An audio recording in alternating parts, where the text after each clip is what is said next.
Yes. Cool. There you go. Well, welcome everybody. We are here to talk about Fulbright US.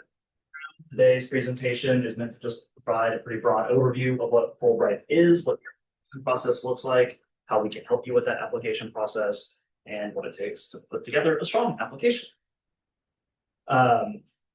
We will share these slides with everybody. We're also recording today, so the recording will be available, and you'll be able to refer back to these things if you have to leave early or just need a refresher in a couple weeks.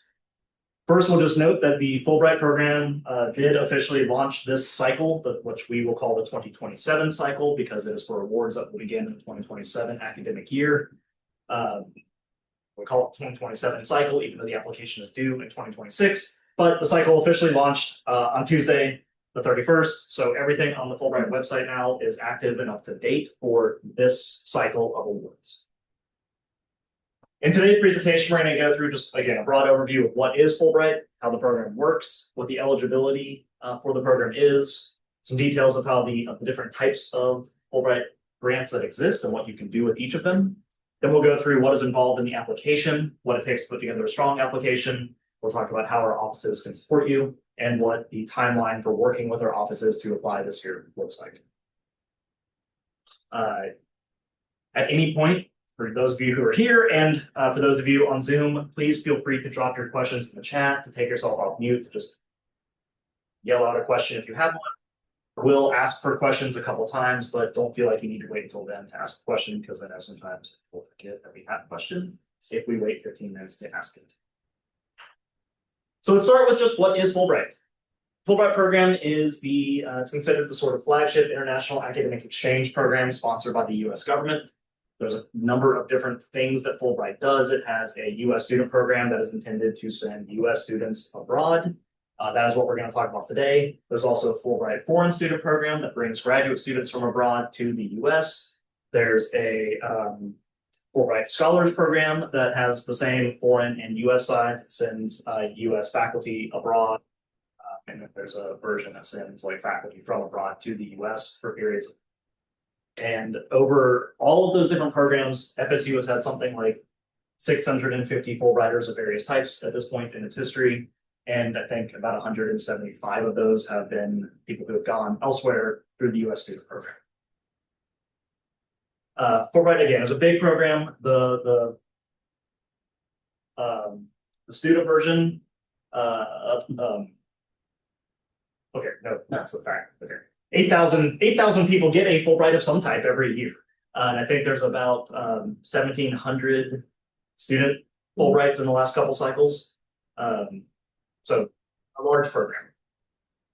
It is sponsored by the US Department of State.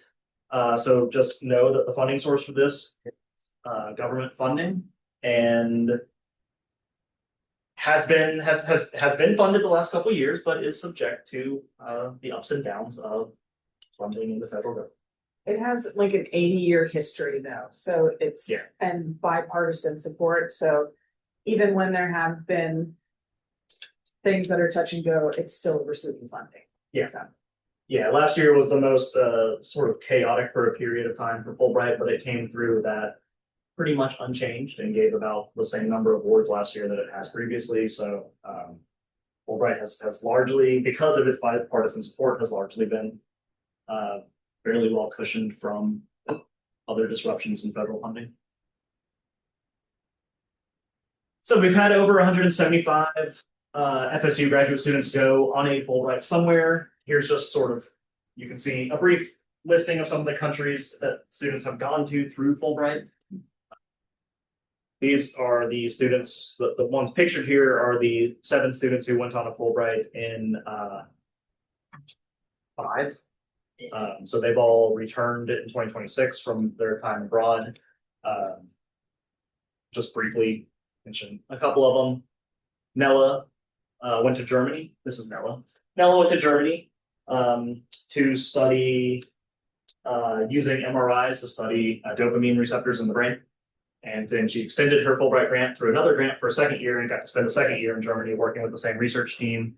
So very cool. She also graduated and got her PhD in the interim. So Fulbright for her turned into basically a sort of postdoc experience that she was able to extend for another while.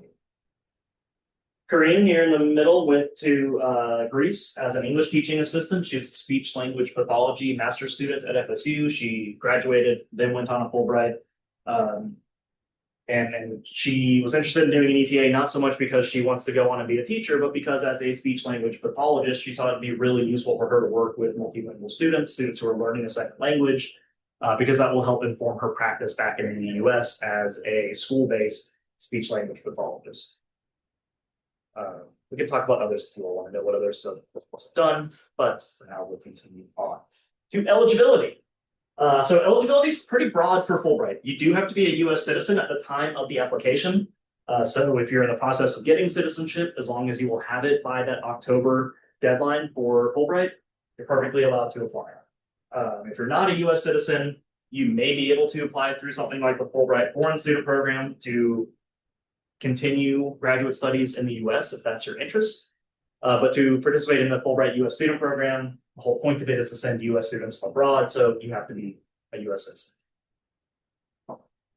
In terms of your degrees, you have to have your bachelor's degree by the time your grant would start. So you do not have to have it by the time you apply, which means if you are if you're a senior, if you will be a senior, like a rising senior in the fall, graduating in spring 2027, that's perfectly fine. You would submit your application in that fall, graduate in spring, start your Fulbright with your degree in hand, start your Fulbright in fall 2027.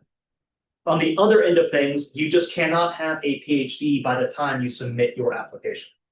So like in Nella's instance, Nella was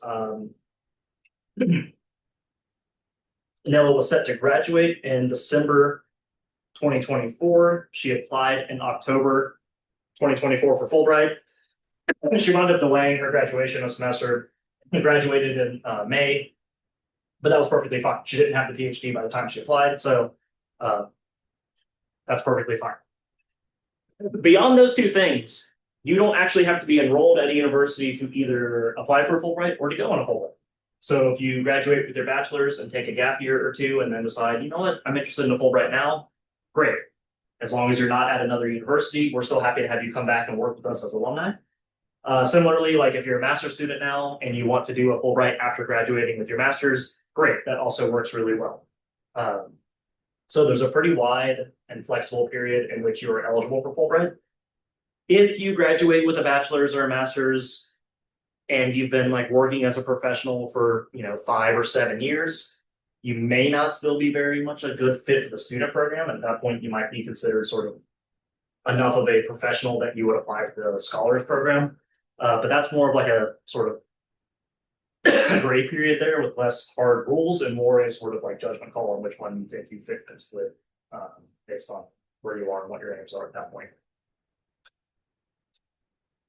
Sorry, y'all, I meant to bring water down with me and I did. Okay.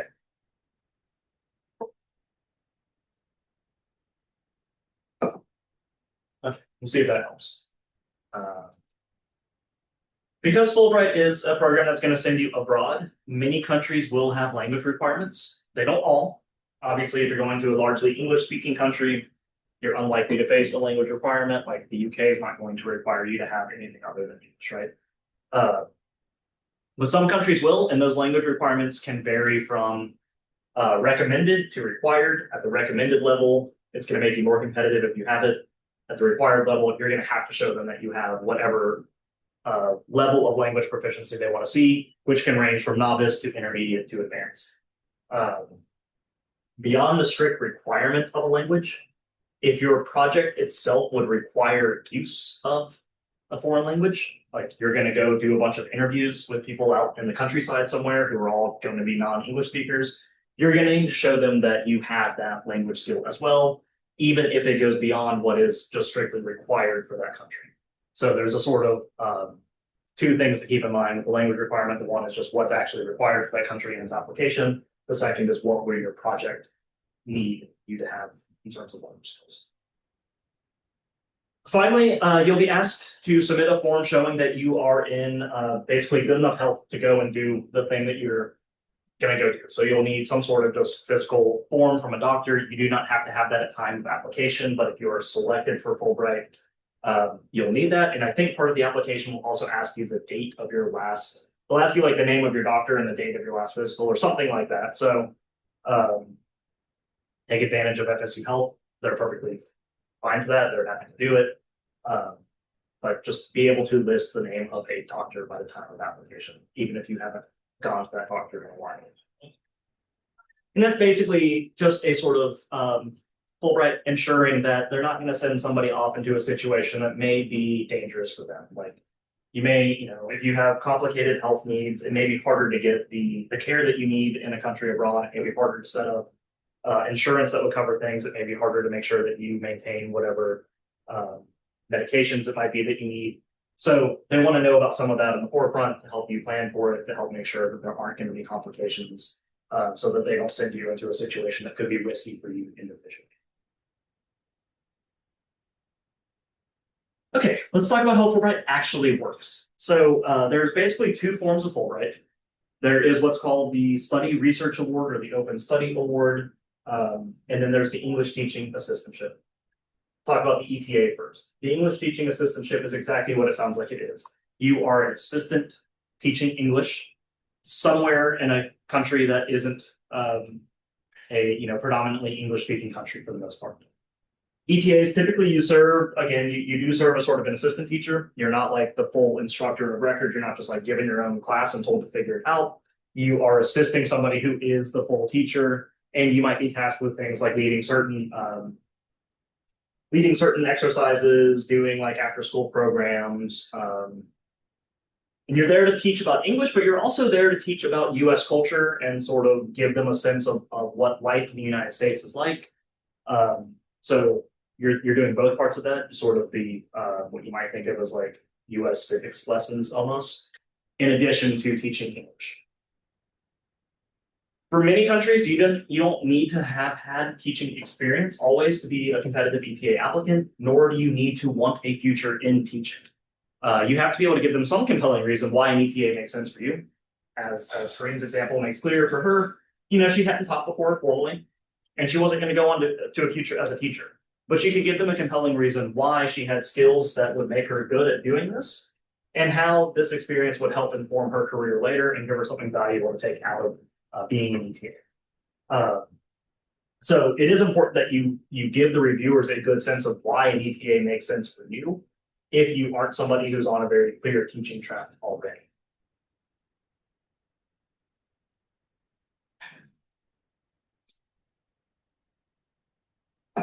ETAs will almost always be like academic year in length. They'll basically be a fall and spring semester. So typically you'll start your grant in late August or early September, and you'll go through like early May on a ETA grant. The other type of Fulbright program or grant type is the Study Research Award, which kind of has two subtypes. There's the just pure Open Study Award, where you're going to go to a country and you're going to pursue your own academic or creative project. So you want to go study opera advertising in Germany, and you're just going to go do that, and you're going to tell them how you're going to put together a program, a research program that's going to allow you to study the question that you want to study in that country. Or maybe you're a musician and you want to go learn from, you want to go learn how to play a trumpet from somebody in the Czech Republic. So you're going to go do that. Is that you? Yeah, that's actually really funny that you said this. So I was going to ask, so the performance thing fits into the academic grant. Yes. Is there a way to mix performance and academic if I'm leaning towards a doctorate performance? Yeah, absolutely. So the Open Study Award, it can be either an academic or a creative project. And the real question for you to figure out which one it is you're applying for is like, are you mostly studying the techniques or are you mostly working on your craft? Because you can apply as either one. Like for your situation, depending on what you wanted to do, if you were going to go be, think about how you're going to spend like 50% or more of your work time. Is it going to be actually playing your instrument, or are you going to be doing other sorts of like research around pedagogy or something like that? Yeah. The only real difference in the application is that a creative project will have a portfolio that goes along. Otherwise, it's the exact same application.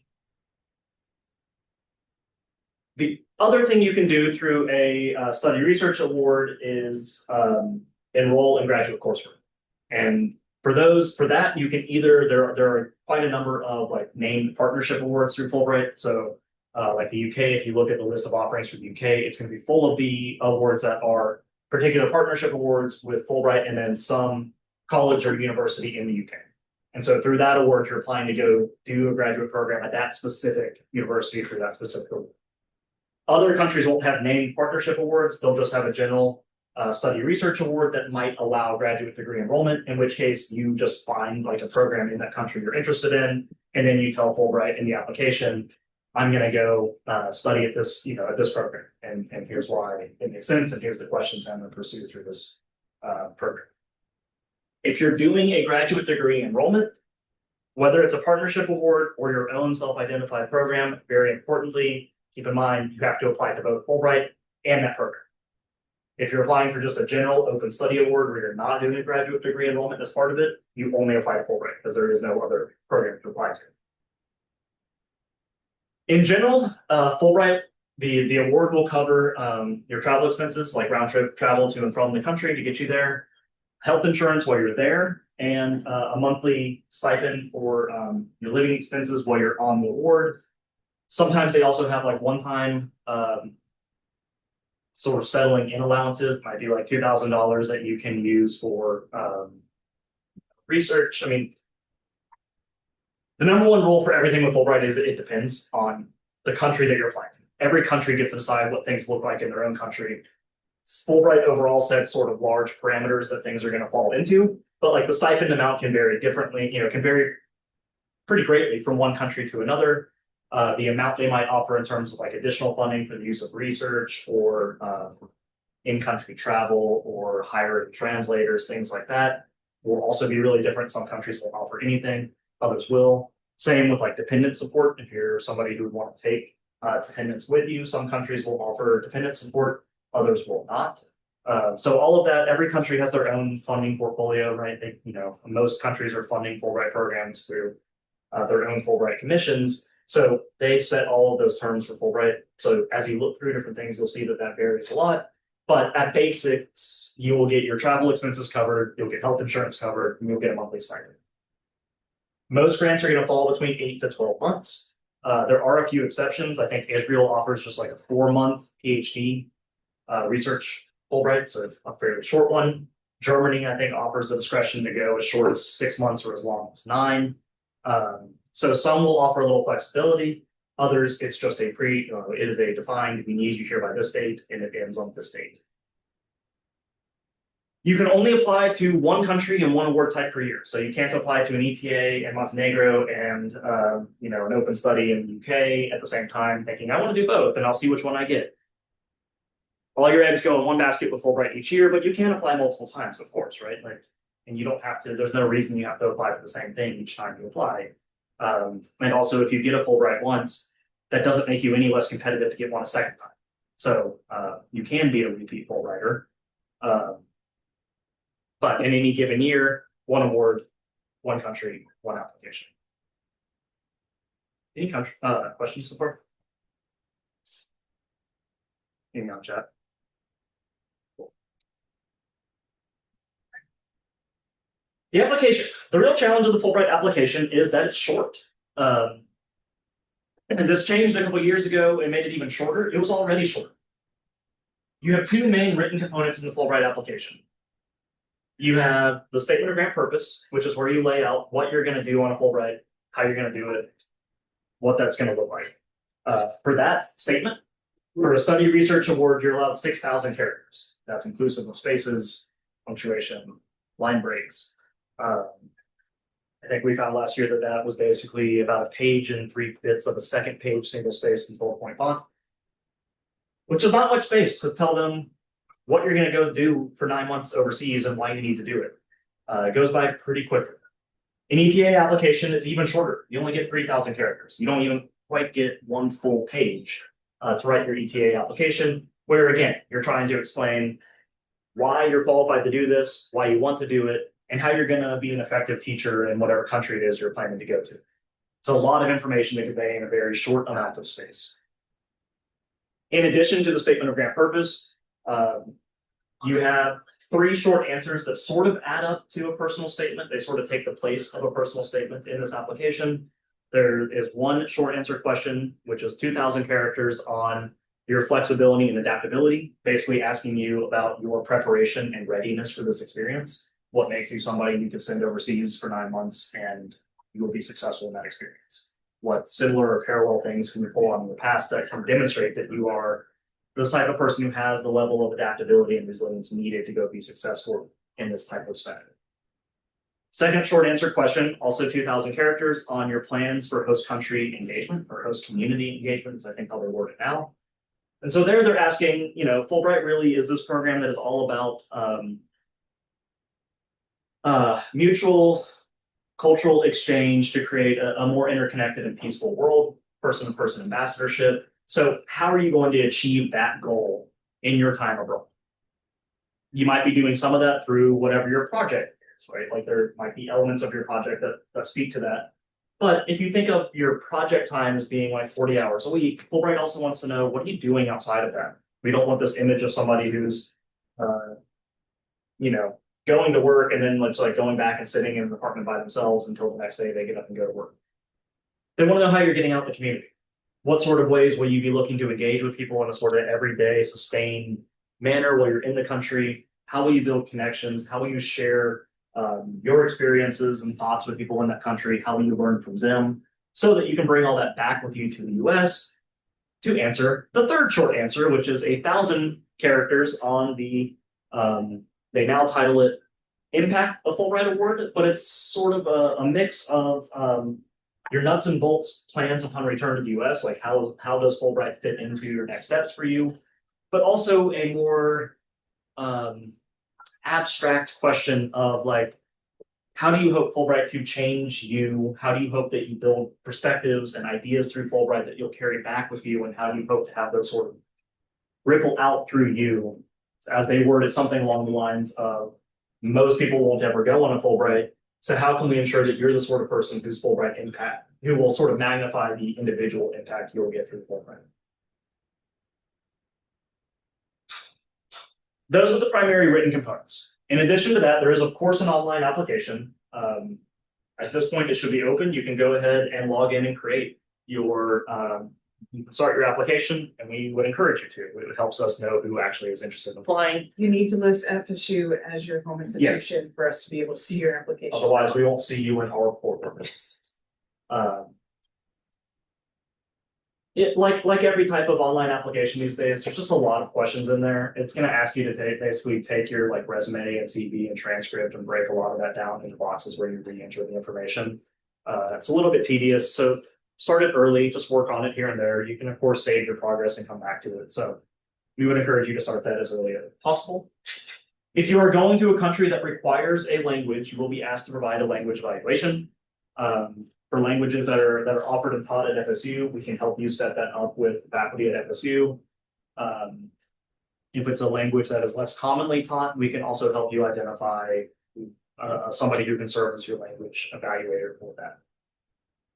You will need recommendations or references for the ETA. I think it's reference forms. So it's actually, you know, forms that have, I think, 4 or 5 questions, qualitative questions that your references will be asked to answer.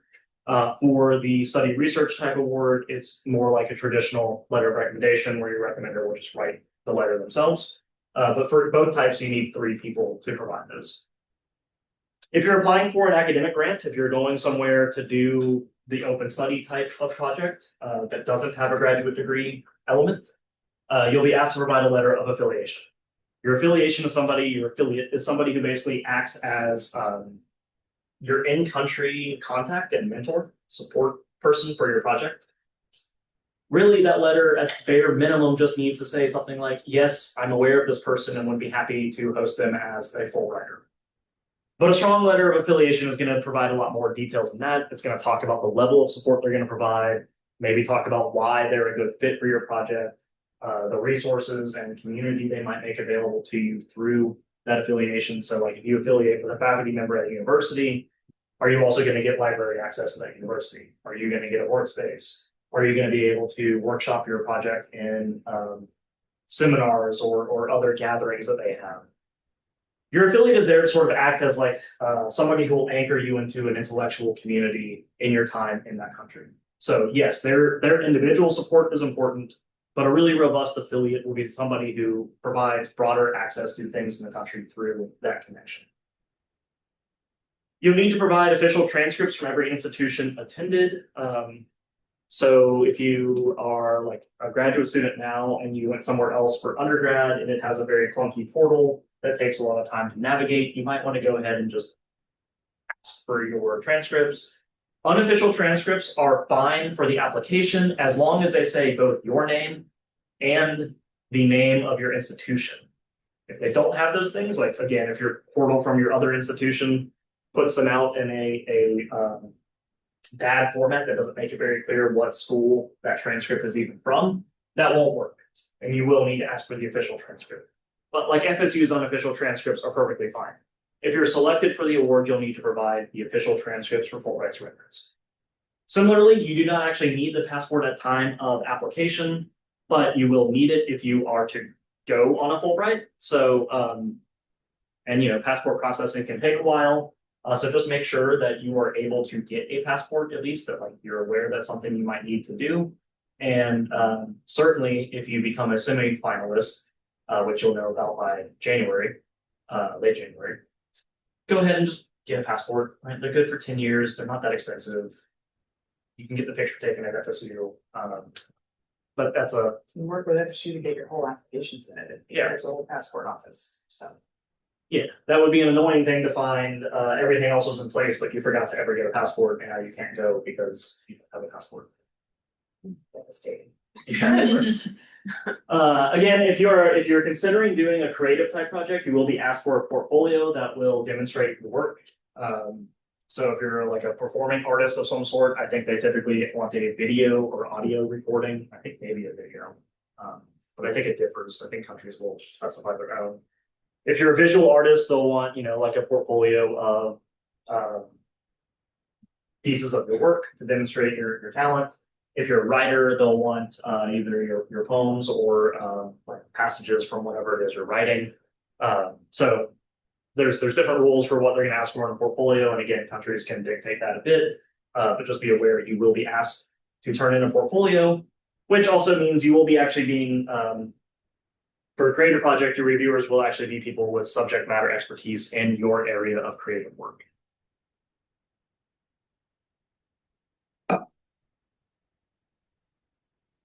So part of what makes a strong application, of course, is just having all of those things and being intentional about them and putting the work into them that they each will ask for.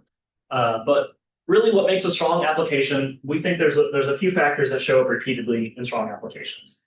The first is just that you do have a real commitment to the Fulbright mission. Remember, Fulbright is not really it's not just a vessel to send you overseas to do whatever it is you want to do.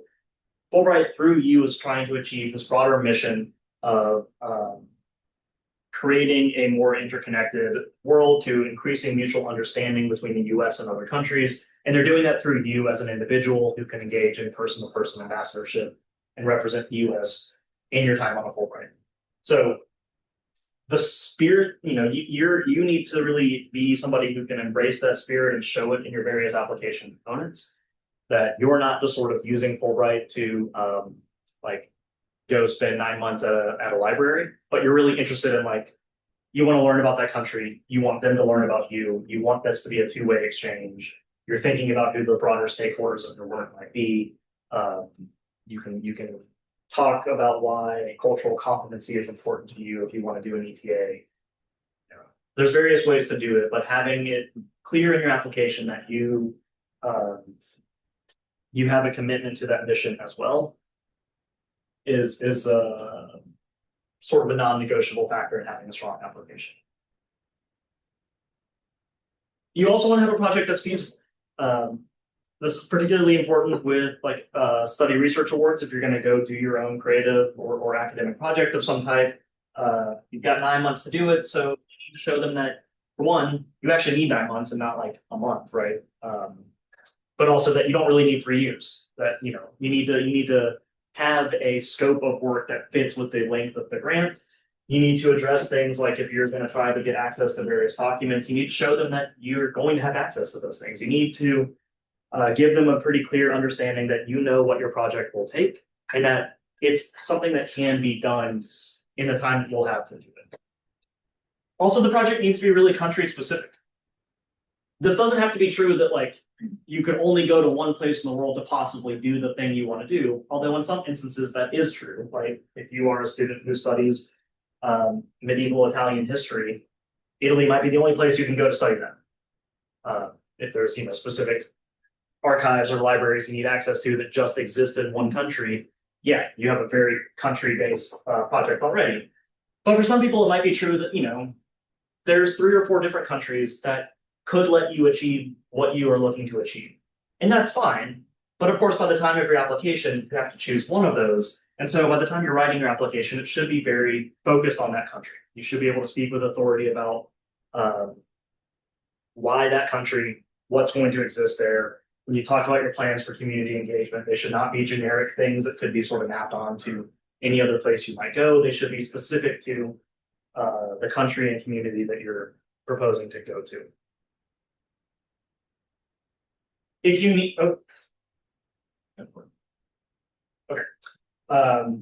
if you need language proficiency, it's important to talk about that. It might be that you are sort of like borderline right at having the level of language you think you would really need to be successful in your project, in which case talking about the things you'll do in between application and when you would go on your Fulbright. How are you going to continue to engage that language? How are you going to grow in it? How are you going to learn? Address that in the application. That speaks to feasibility. Limited previous in-country experience can be something they want to see. I think we've seen this go either way. Sometimes somebody who's had in-country experience previously can make a really compelling reason why they need to return to that country by saying, I went to this place, it really piqued my interest in X, Y, and Z, and now I want to return for a longer, more sustained period to really pursue those questions. And so that can be an effective way to set things up. But if you've already spent like 5 years living in Germany, and it's kind of clear from your application that you just want to get back to Germany for a while and you want Fulbright to pay for it, that's not going to appeal to the reviewers very well. That's something we can help you navigate how to think through as well. Some countries, though, if you've had previous experience in that country recently, you may not actually be eligible.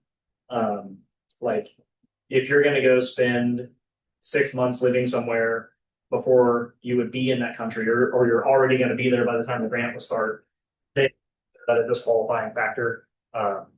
Again, this is country specific. Some countries will say that like 3 months in the country previously much. Others will say that like 12 months in the country previously are too much.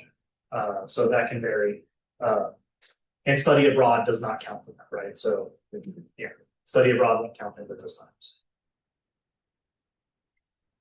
For our process, so we have a pretty robust and specific process for working on Fulbright applications with you. Here is what that timeline looks like if you are interested in working with our offices. The benefits to working with our offices are that we have a lot of expertise in Fulbright advising, so we will help you draft more competitive essays, help you think through your reviewers, basically help you with every aspect of getting a strong application ready. We also, if you apply through the university, you'll be able to participate in our campus interview process, which will then lead to you getting what's called the campus committee evaluation form, which gets added to your application and counts as sort of the university's endorsement of you, with additional qualitative information about why you are a strong applicant and why the university is endorsing you. So if you're interested in working with us, here is the timeline we'd like you to adhere to. By June 4th, we ask that you basically at that point commit to applying. So by then we want to see you enrolled in our Canvas course. We have a Canvas course. We'll talk about that in a moment. There's a QR code in the next slide where you can join it. We want to see you enrolled in our Canvas course because we use it for a lot of announcements. We use it to organize little like workshops and other events we'll do throughout the application process. And it has a lot of materials in it to help you think through your application. But also just having you enrolled in it lets us know you're there to apply.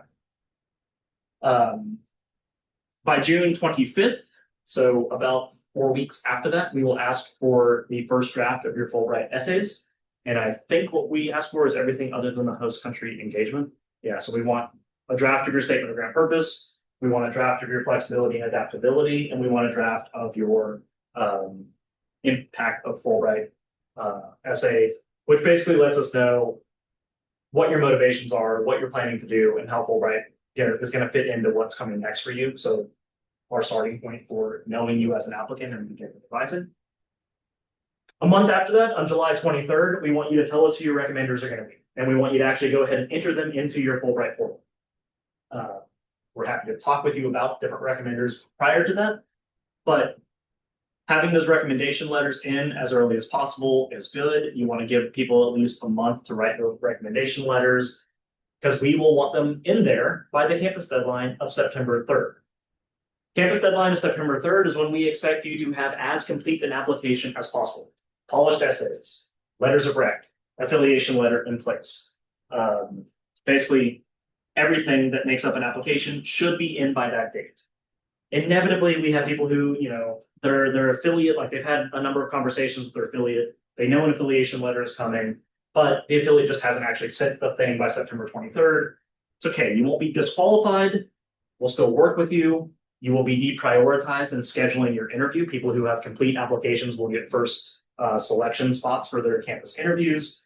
But really think of that September 3rd date as a date to have your initial first round, like everything done for your application in the Fulbright portal and ready for review. Because what we will do is take that, export it as a PDF, send it out to the campus committee members who a week later will interview you. So the more complete your application, the more polished things are, the better those interviews are going to go, the more information the campus committee members will have. So have it all ready by September 3rd. These interviews on September 10th are the sort of last step before you are ready to make final revisions and actually submit. So the interviews, they last about 30 minutes. You'll be interviewed by a number of faculty members or staff members who make up our campus committee. Typically, there's about 3 of them on a panel. All interviews, we're aiming to have them all on the same date of September 10th. If you have a very legitimate and good reason why you are not available on the date of September 10th, we can arrange an alternate interview date, but we need to know that as early as possible, and we need to know why you can't make it on September 10th. After September 10th, you'll have a few more weeks, so you'll have gotten feedback, but your application won't have actually been submitted to Fulbright yet. You'll have the ability to take what you've gotten out of that interview and any other advising sessions that you've had with us and make other changes before the national deadline on October 6th. I think we will suggest an internal deadline the Friday or Thursday before that. Yeah, right? I would say typically students applying through Florida State have everything in by like October 1st. Yeah. We don't want anyone sliding into home on October 6th. Like we want people to feel really confident that everything is done. But you can see, I mean, there's a reason that we're talking to you all now in early April about an award that's due in October. A lot of students use this time, like April and May, if they're sort of on the fence about what country or what award to be fact finding. Yeah. So looking into what country actually suits their needs, so that when we start writing in late May and June, you have a really good handle. I think it's pretty common, actually. A lot of the folks that end up getting to the national deadline with us, they have their first draft done even before that June 25th deadline. Yeah. Just because they've already been thinking about it and already working on it. If you are doing a project that will require an affiliate too, it can often take a long time to figure out who your affiliate is. So the earlier you've narrowed down your country and what it is you're doing, the earlier you can start outreach to potential affiliates. Because honestly, for most people, that just winds up being a sort of cold emailing process and waiting to hear back. And that can particularly be troublesome if you're applying to somewhere in Europe where summer vacation is serious and will start. And if you wait until June to start emailing faculty in Europe, you probably won't hear back until September because their laws actually tell them they cannot check work emails when they're on vacation. Yeah, they have a labor movement. It's interesting. Yeah. How do you guys recommend that students go about kind of narrowing down specifically where they want to study, what their goals are? Sure. So we actually will have an entire other workshop on that, but I'll say the main thing that I'd start with thinking about region, and looking at what awards are available in that region. Not every country might have the type of award that you're interested in, so or it might require a language proficiency that you just don't have. So you can start with just the hard and fast factors that may shape what is actually possible for you. Like another thing to keep in mind is that some award types are only available at certain degree levels. I was working with a student a few years ago who was a doctoral student who wanted to go to Columbia for an ETA, but Columbia will only take an ETA at bachelor's or master's level, so it wasn't possible for her. So she had to find a different country that would allow her to do the same project she wanted to do. She wound up being able to go to Uruguay, got a great experience out of it, but just practical factors limited her choices. So start with those. And then, again, having that strong, compelling in-country, like why that particular country reason is going to be important. So if you're deciding between like 2 or 3, I would say also like which one most interests you, which one seems like you'll be happiest there and make the most out of the experience is a good thing to think about as well. But emailing a couple people who would be possible affiliates in those countries could also be good because you might not hear back from one, but hear back from another. And that might be the factor that helps you decide, okay, this seems like the best course of action.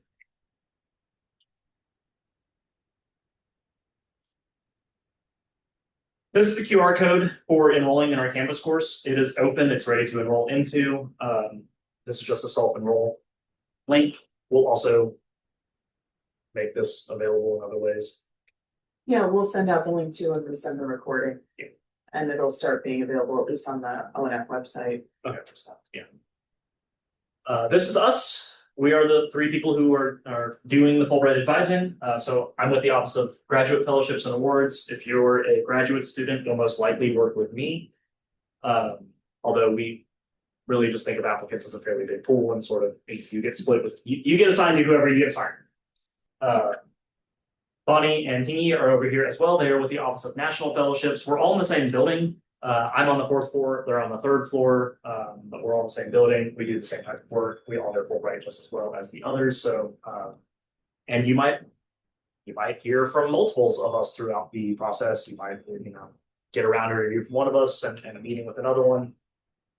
So feel free to reach out to us with any questions you have about Fulbright. Feel free to reach out to all of us at once if you'd like, and we will respond to you as we can, or to any one of us.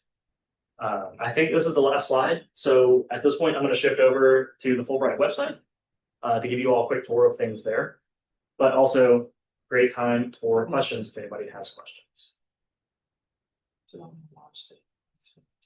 Yes, please. So the Fulbright website is us.fulbrightonline.org.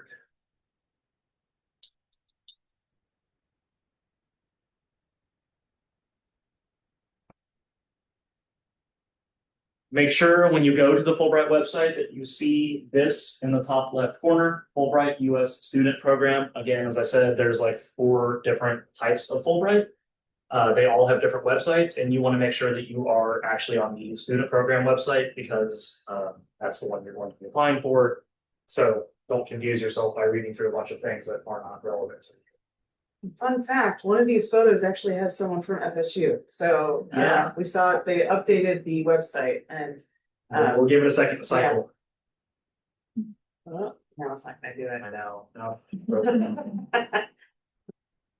Click the button down there. Scroll. There's little dots. Oh, let me get this out of the way. Oh yeah, there are little dots. Okay. Yeah. First one. There we go. So that's one of our ETAs actually from 2025, I believe. Yeah. In Brazil. Brazil. Okay, so this map just shows you everywhere that is currently open for Fulbright. Obviously, if it's a gray country, it is not participating in Fulbright. The others, I think the color coding for the others is to split them up into the particular regions that you can look into. So when we go up here to countries, you'll see it as East Asia, Pacific, Europe and Eurasia, Middle East and North Africa, South and Central Asia, Sub-Saharan Africa, and the Western Hemisphere. go to something random here. Let's look at Bulgaria. When you click on a country, you'll see the individual award offerings for that country. So the award offerings will look different for every country. The couple that you will just see as sort of general ones that will show up a fair amount are Open Study Research Award. That's just the general category. You'll also, if they have it, you'll see English Teaching Assistantship Award. And then there can be these other more specialized awards offered by any individual country, like the partnership awards will have a particular name. They'll be listed here. Other awards that may have a specific focus on like topics or things like that will also be listed out. And a handful of multi-country awards will also be individually listed. When you click on the award type you're interested in, you will see really all the relevant details. And once you've decided the country and award you're applying for, just bookmark this page because you'll need to refer to it all the time. As you go down, you'll see everything you need to know. The grant length, when the grant starts, whether there is an in-country orientation, which would be a date you might be required to be there by. The candidate profile will describe what it is they're looking for in candidates. This can also help you decide on a country, because you might see that some country is saying, we have a real interest in performers and musicians this year. Great. Another country might say, we have a real interest in STEM people focused on AI this year. So you can sometimes see if there's a particular country focus. That doesn't necessarily mean if you don't fit that focus, you won't be competitive, but it gives you some indication of what the priorities for that country may be in a given year. You might also see that they say, you know, we have a real interest in more doctoral candidates this year, or we're looking for people who have extensive teaching experience already if they're talking about an ETA. So candidate profile is important. It will give you good indications of what that country is looking for and whether you fit with what it is they're looking for. They now include this, what is life like for Fulbrighters in the country. This can also help you make a decision. Some countries are going to have a pretty big Fulbright network. You're going to be one of many people there. Other countries, you might be like one of two Fulbrighters in the country. So you can think about factors like that for part of selecting your country as well. You know, basically, how comfortable are you operating independently? How much do you want there to be like a strong Fulbright presence and a more organized Fulbright community in the country? Those can be important factors just for you to think through personally. Eligibility will tell you anything here that you need to know. This is where like sometimes dual citizens of a country are not eligible. So if you have citizenship with your country that you're interested in, make sure you check that. Degree level. Here they can list different things. If it says bachelor's, master's, and doctoral, that means it's open to basically everything you could be to apply.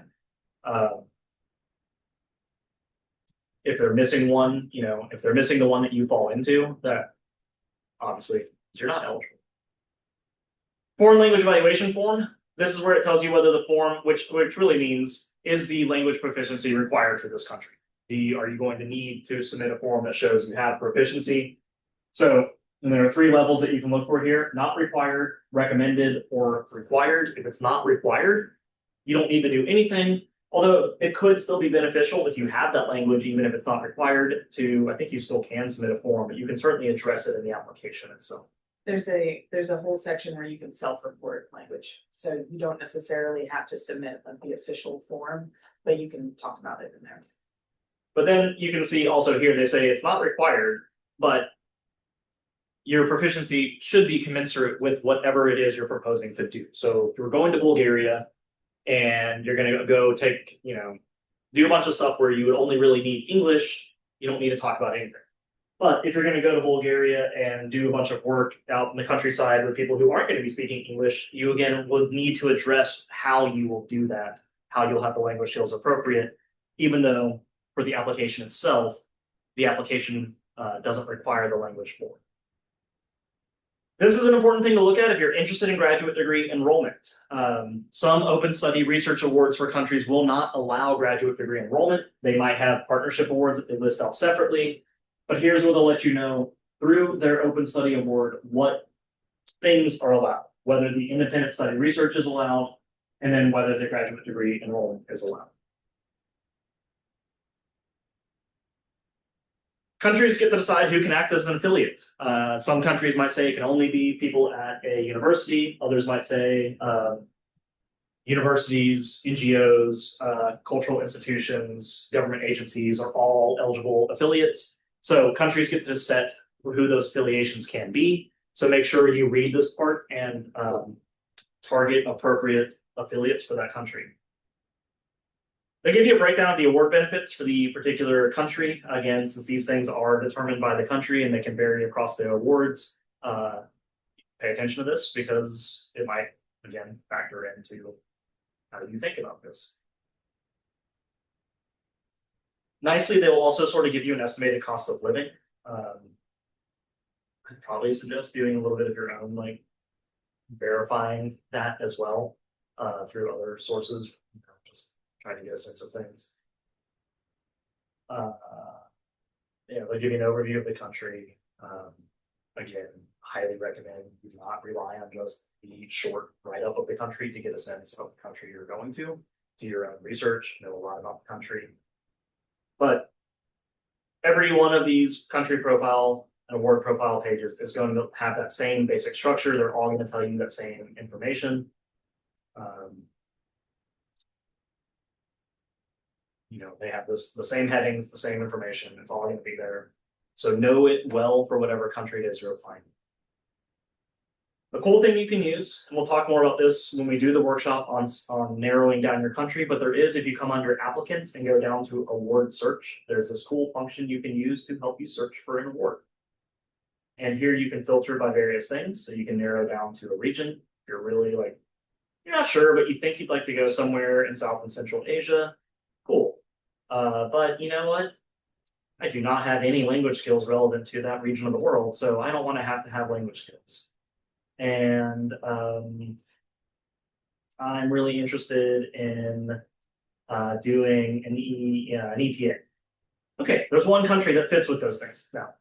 So here's where you can put in all the like things that might be true practical constraints for you. What degree level do you have? You have the foreign language proficiency needed, and it will tell you what awards are actually available that fit with the constraints that you've put in.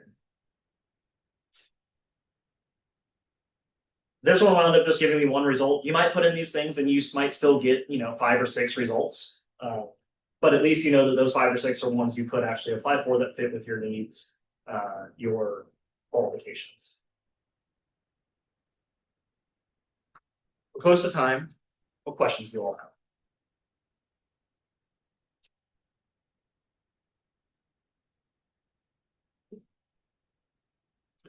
What are you all considering? I'm not really sure. I just wanted to hear some information about it. Cool. Okay. So this is a good place to start. And do you have a region you're interested in? Well, I was at a trumpet seminar this past summer and there was a professor there from Spain that I really enjoyed in all of her classes and stuff. And I think it'd be interesting to kind of go study with her. And I have like broad interests in like Baroque music and dance music as well. So I'm trying to kind of piece together something that could work for this, but okay, I'm still kind of on the fence. Sure. Just one thing I'll quickly mention. ETAs can vary widely from how much they ask of you to serve as an ETA. And those that require a little less of your time as an ETA can provide you a little bit more flexibility to do other projects outside of the ETA. So some countries might only expect you to really be acting as an ETA for about 20 hours a week. And they might then suggest or even require in some instances that you have what they call a supplemental project, which is like the thing you're doing outside of your ETA. The student I mentioned previously who went to Uruguay as an ETA, that ETA only asked her to do 20 hours a week as an ETA. And so she pursued her own independent research project on basically the different policies and practices Uruguay has implemented to have achieved such a high national literacy rate. That was one of her interests as a researcher. So it allowed her to sort of get a start on research that was her like after dissertation project. Yeah. Other ETAs will be like 40-hour-a-week jobs, but they will not want you to be doing anything outside of that. They'll expect you to be, you are here full-time to be an ETA. But you can see that when you look at different ETA levels. I don't think you can do it on the search here, but one thing you can do if you're looking at ETAs here is, I'm gonna unfilter from country. If you come down to ETA placement type, another factor with ETAs is like countries will have different ETA placements they are looking for. They will not all have the same levels. Placement can range from elementary school through like university or vocational training. So if you know, for instance, that you're really interested in working with an elementary age kids, you can look for an ETA placement that will allow you specifically to do that. Conversely, if you know that like you're happy to work with anything but elementary school kids, then you can click through everything but that. But when you then go and look at a particular, like let's look at Latvia's ETA real quick. In the ETA profile, it will give you should at least, they'll tell you the placement types, they'll tell you the placement locations, which can range from like the capital city to regional places to, fairly like rural or small town type settings. So again, that can help you think about what you're comfortable with, what you're willing to do, what you think sounds in your wheelhouse. And then the supplemental project. And here's what they'll tell you whether it's required or suggested or not allowed. And so that can be a factor for you if you're somebody who's like, I'd like to go to this country, I'd like to teach English, but I'd really be interested in also being able to pursue this other thing I want to do. Like maybe you want to teach English, but you also want to like learn trumpet on the side. There might be a country that would allow you to do both.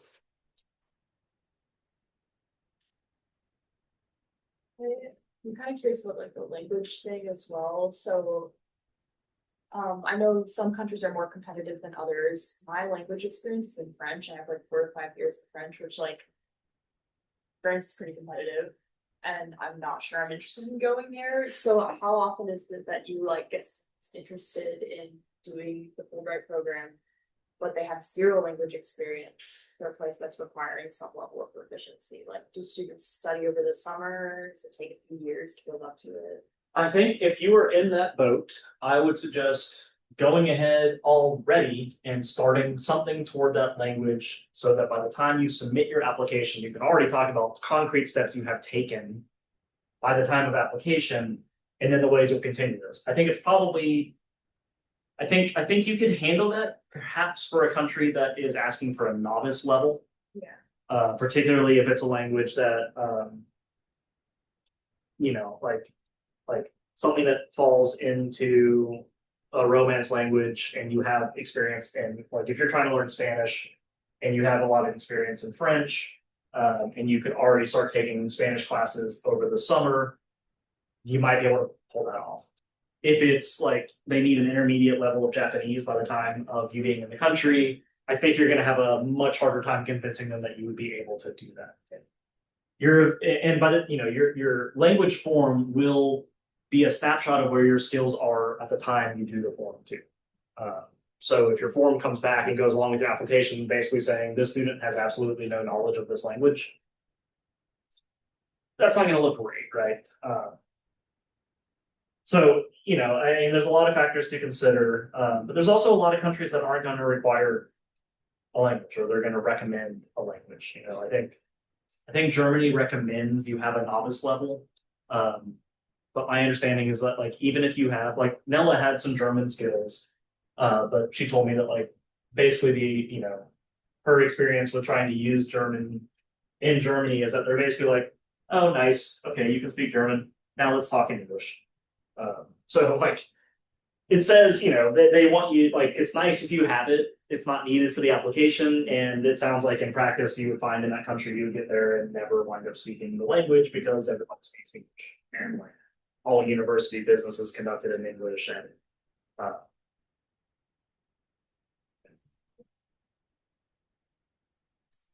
Is the question from a STEM student about their specific application requirements, research expectations, or evaluation criteria unique to STEM applicants?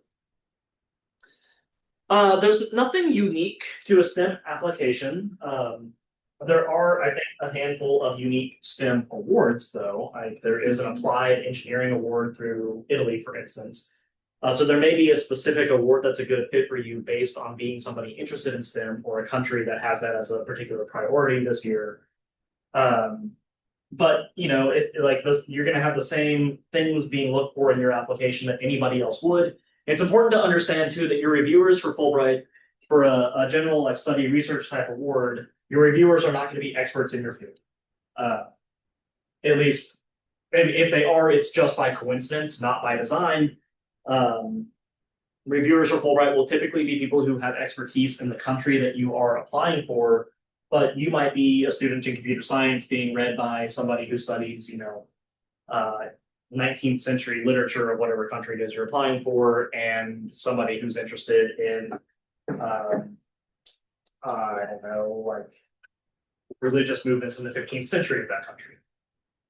Somebody, you know, so like your application needs to be written for a broad audience. You need to explain the significance of your work really well. You cannot use jargon or technical terminology. If you absolutely have to, you need to define it in very plain language. It's also not typically a required like product at the end. Yeah, that's an important thing to keep in mind as well. Like you need to give them some sense of what you are going to get out of the project that you're doing. What is your takeaway? What is the sort of deliverable for you in terms of next steps, growth, however you want to think about that. But Fulbright doesn't expect you to like go on and publish whatever it is you do in that country. If you have if it's part of your thesis research or your dissertation research, great, but it's not required to be something like that. Just like with any Fulbright award, scope is really important. Yeah. So like, you know, you're not going to be completing everything. So. Right. Yeah, like, I mean, Nella was a STEM applicant for Germany. She found a research team doing research similar to what she did in the US, but with different methodologies that she used in the US. In the US, they use like mouse models to study dopamine receptors. And in Germany, they were looking at actual human brains using MRIs. So she was able to make a really strong argument for why this would allow her to learn a different analytical technique that would be useful for her work, and how she could also bring her own expertise that's different from what they learn in Germany, so that her colleagues in Germany would learn a bit about how the same work is done in the US. And so through her, you can see that there's a sort of two-way, both parties here are benefiting. But she basically found a research center and a lab doing work she was interested in, reached out, had a few Zoom meetings with them, got an affiliation, and was able to go do that work. So that might be another important consideration for people who are STEM students. If the work you'd want to do requires a sort of lab or team-based setting, you'll need to start figuring out who that's going to be and build the connection to have an affiliation with that particular lab.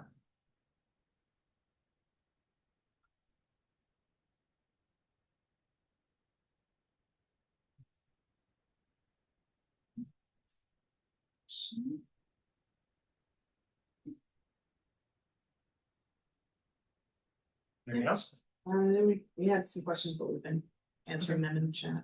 Sure. Well, we'll have a series of workshops.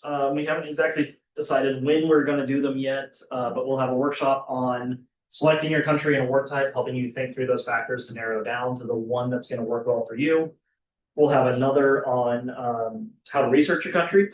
So once you've decided on that country, how do you learn as much as you can about it so that your application is very specific, grounded in the realities of the country you're going to, and that you can show you have a good sense of both what to expect, any challenges you might face there, but also just logistically how you'll do your project. And then we'll have a third one on elements of successful study research applications. And we'll have another for ETA applicants on how to design pedagogy appropriate to the country and placement level that you are proposing to go work with through an ETA. So stay tuned. We'll have those basically sometime between now and later. Sometime between now and late June, we'll roll out that series of workshops. So just keep an eye out for updates from us. And if you're interested in applying, be in touch with us as soon as possible. Get into that Canvas site. Yeah, get to that Canvas site, reach out to us via email. Let us know you exist and intend to apply. Yeah. Thank you all for being here. Be in touch. Have